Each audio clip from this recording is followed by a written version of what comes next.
মোহাম্মদপুরে মা মেয়ে হত্যাকারী আয়েশাকে যে ভয়ঙ্কর কৌশলে গ্রেফতার করল পুলিশ। স্বামীর দেওয়া তথ্যেই গ্রেফতার আয়েশা, জানা গেল আরো চাঞ্চল্যকর তথ্য। কথা রাখেনি এনসিপি, খালেদা জিয়ার আসনে দিল প্রার্থী। জামায়াতের মিষ্টি কথার আড়ালে কি আছে আল্লাহ জানে, জানালেন নাসির উদ্দিন। পদত্যাগ নিয়ে যা বললেন উপদেষ্টা আসিফ মাহমুদ। এতক্ষণ শুনছিলেন সংবাদ শিরোনাম, এবার বিস্তারিত। রাজধানীর মোহাম্মদপুরে মা মেয়েকে হত্যার পর 4 দিন ধরে পলাতক থাকা গৃহকর্মী আয়েশাকে যেভাবে গ্রেফতার করল পুলিশ, তা এখন আইন শৃঙ্খলা বাহিনীর দক্ষতার এক নজির হিসেবে আলোচনায় উঠে এসেছে। হত্যাকাণ্ডের নৃশংসতা যেমন সাধারণ মানুষকে হতবাক করে দিয়েছে, আয়েশার পালানোর কৌশল এবং শেষ মুহূর্তে জালে ধরা পড়ার ঘটনাও তেমনি তদন্ত কর্মকর্তাদের কাছে একটা চ্যালেঞ্জ হয়ে দাঁড়িয়েছিল। পুরো ঘটনাই এখন গল্পের মতো শোনালেও প্রতিটি ধাপে ছিল ধৈর্য, নজরদারি এবং অত্যন্ত হিসাবী পরিকল্পনা। হত্যাকাণ্ডের দিন ফ্ল্যাটের ভেতরে যে বিশৃঙ্খলা পাওয়া যায় তা দেখে প্রথমেই ধারণা করা হয় এটি পরিকল্পিত লুটপাট নয়, বরং ব্যক্তিগত ক্ষোভ বা প্রতিশোধের ঘটনা হতে পারে।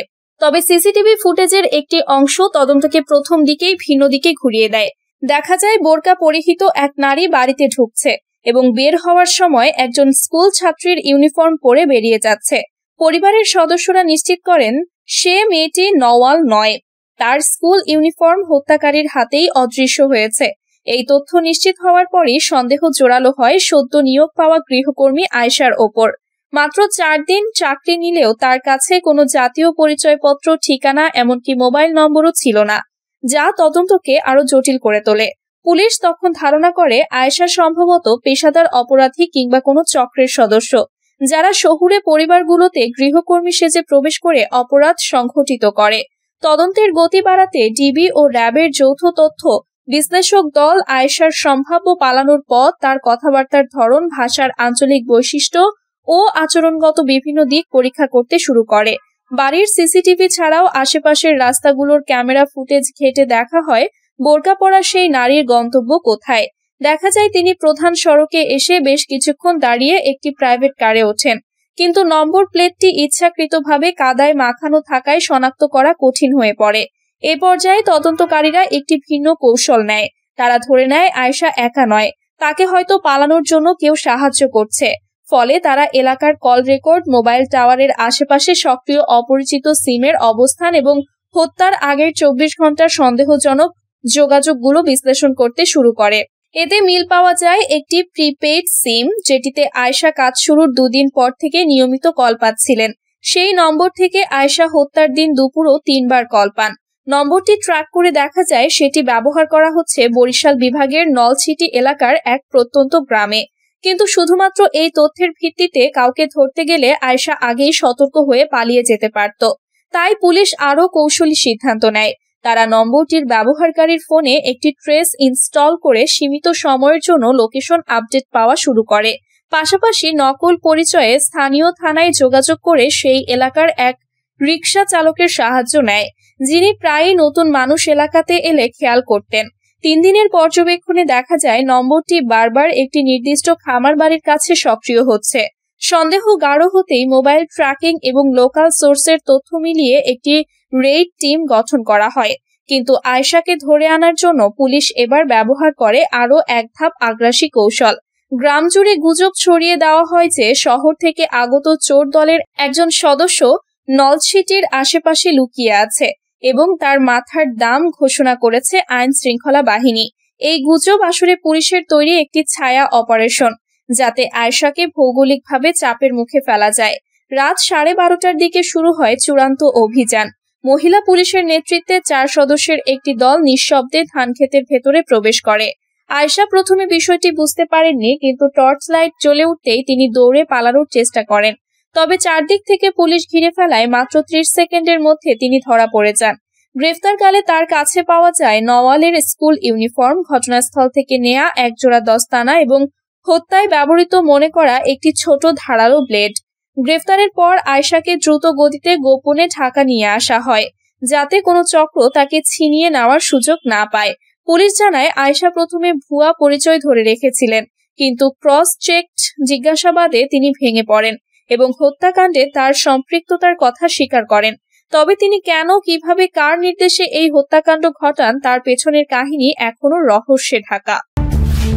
রাজধানীর মোহাম্মদপুরে মা মেয়েকে হত্যার ঘটনায় বাসার গৃহকর্মী আয়েশাকে গ্রেফতার করেছে পুলিশ। সঙ্গে তার স্বামী রাব্বিকেও আটক করেছে পুলিশ। ঝালকাঠির নলছিটি উপজেলা থেকে তাদের গ্রেফতার ও আটক করা হয়।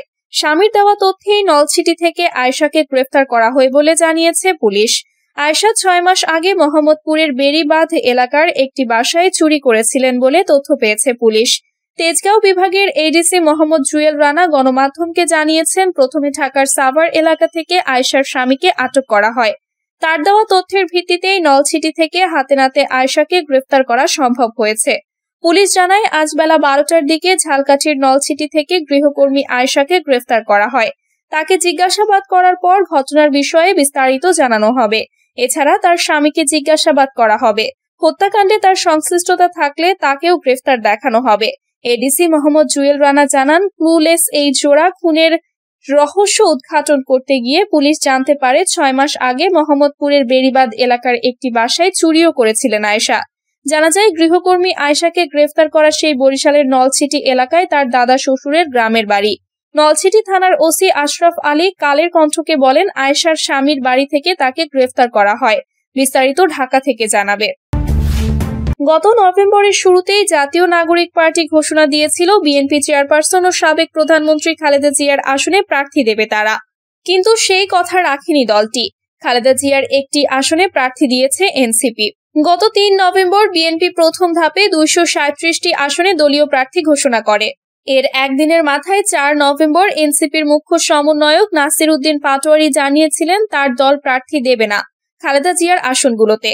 পরে এনসিপির আহ্বায়ক নাহিদ ইসলামও বলেছেন, খালেদা জিয়ার সম্মানে তার আসনে এনসিপি কোনো প্রার্থী দেবে না। তাতে দলটি বেশ প্রশংসাও কুড়িয়েছিল নেটিজেনদের কাছ থেকে। কিন্তু নির্বাচনের তফসিল ঘোষণার আগ মুহূর্তে এসে সেই কথা রাখল না দলটি। আজ এনসিপি যে 125টি আসনের প্রার্থী দিয়েছে তাতে দিনাজপুর 3 আসনও রয়েছে।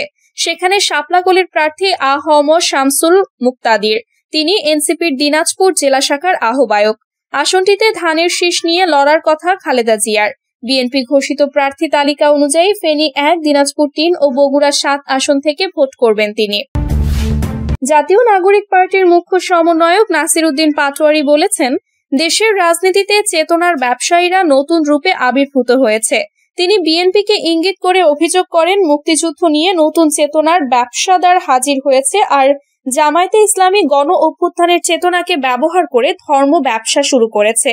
আজ মঙ্গলবার বিকেলে রাজধানীর পরিবাগে শহীদ আবু সাইদ ইন্টারন্যাশনাল কনভেনশন সেন্টারে জাতীয় যুব শক্তির জাতীয় প্রতিনিধি সম্মেলন 2025-এ অংশ নিয়ে নাসির উদ্দিন পাটোয়ারি এ কথা বলেন। নাসির উদ্দিন বিএনপিকে ইঙ্গিত করে বলেন, আওয়ামী লীগ মুক্তিযুদ্ধের চেতনার ব্যবসা করেছিল, এখন নতুন চেতনার ব্যবসাদার হাজির হয়েছে আমাদের সামনে। আমরা তাদের উদ্দেশ্যে বলবো, বাংলাদেশের চেতনা দিয়ে পলিটিক্স হয় না।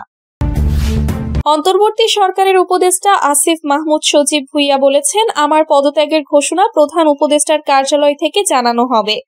বিকালে সচিবালয়ে এক সংবাদ সম্মেলনে তিনি কথা বলেন।